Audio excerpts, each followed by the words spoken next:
So growing up, me and my mom, we did not have the best relationship. Like, we if anything, it felt like we were roommates in the same household.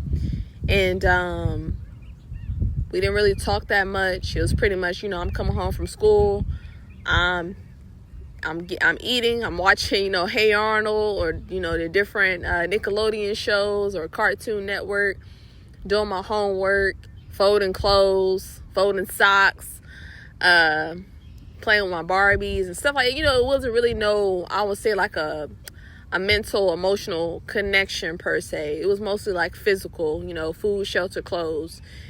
And the more and more that I grew up, I really started to resent her a lot.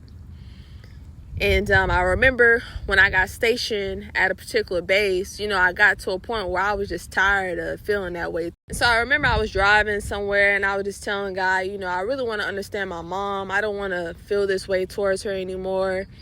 And, I started to think about, who could I ask about my mom's childhood so I could understand her, so I could understand why she operates the way that she do, why she thinks the way that she think. And I thought about my great aunt Meme.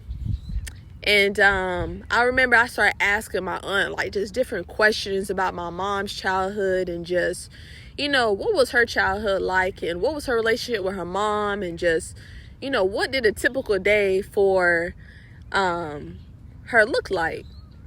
And when I tell you that my mom was raised to be an adult quicker than what she should have been, that's how she was brought up. And it made sense why she was raising me in the same manner. So I started to learn about my mom, and she was the oldest of 4 other siblings. So it's a total of 5 of them. She was the oldest. And her mom, my grandma, was a nurse. And if you know about the nurse occupation, you know that they have long hours. They're not really at home that much. And so my grandma's working all these long hours, and my mom, she's the oldest, so there's a unknown expectation that she is responsible for taking care of her siblings, and which we all know is not a responsibility that she should have ever had taken on, but that's the position that she was placed into.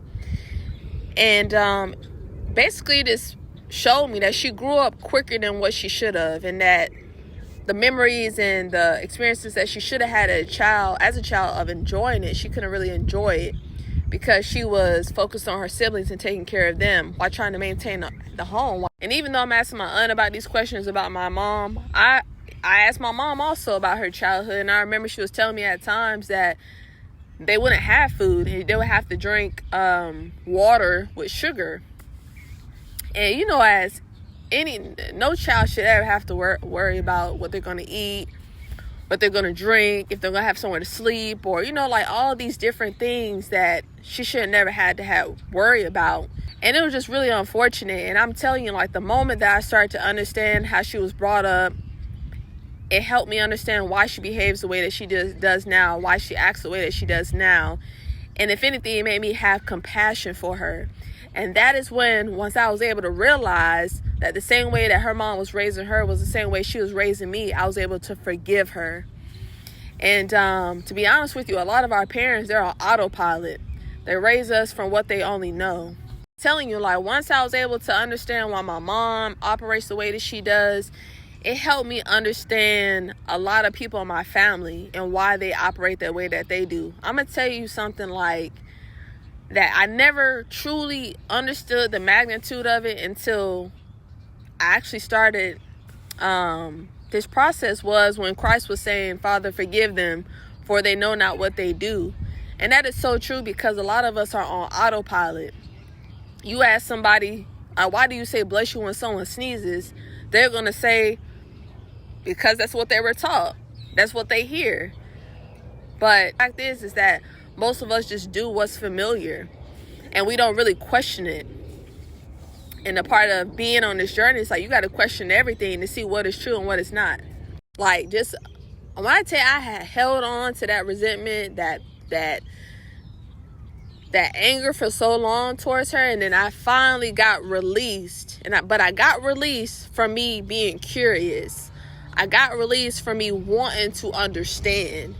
And it's like, once you put yourself in a position where you're able to want to be curious, want to understand another person's life from their perspective, from a different perspective, it will really have you're able to look at it from a different viewpoint, and truly have compassion for people. Like, obviously, I don't never excuse somebody's dysfunctional behavior or toxic behavior, but it's more so I'm able to understand why you operate the way that you do. And then for me, I have compassion because a lot of people can't see, the plank in their eye. And so me taking the time to take that plank out of my eye, I'm able to see the speck in other people's eye. When you do this work, it doesn't only benefit you, it benefits the people around you. And when you take the time to truly take the plank out of your eye, you're able to help people take the speck out of their eye if they're willing, if they want to know the truth, if they want to be better.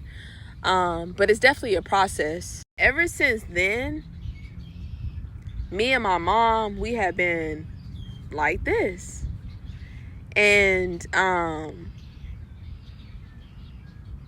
it's such a beautiful thing, because when you take the time to really work on yourself and to uncover the dysfunctional behavior patterns, trauma, and you actually work on that stuff and learn how to choose healthier patterns, healthier routes, it's just not for you, it's for everybody that you come across.